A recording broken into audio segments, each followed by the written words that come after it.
కూడా వాళ్ళు నీ గురించి నీ పిల్లల గురించి ఆలోచించురు. నువ్వు కూడా ఒక్క నిమిషం ఆలోచిస్తే ఇవాళ అలా బతుకులు గట్లుండేటి కాదురా. పిల్ల పాపలతో సంతోషంగా ఉందరు. నువ్వు చచ్చిపోతే 6 అడుగుల మట్టిలే కప్పి పెడతారా, 6 ఎకరాలని నేను వాతి పెట్టదు. ఛీ, నీతో బతుక ఇప్పటికైనా మారి మంచిగా బతుకు, నలుగురికి సాయం చేయి, ఆ దేవుడు మెస్తాడు.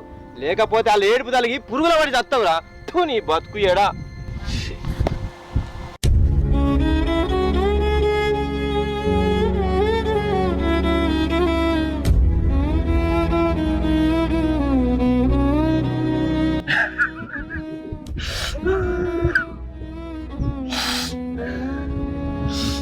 వీళ్ళు తలుచుకుంటే ఇక్కడ చచ్చిపోయాడు. నేను కరెంట్ షాక్ వచ్చి, కానీ నా పిల్లల్ని నన్ను చూసి, నా భార్య పిల్లలను చూసి క్షమించి పెట్టింది నా పాపానికి.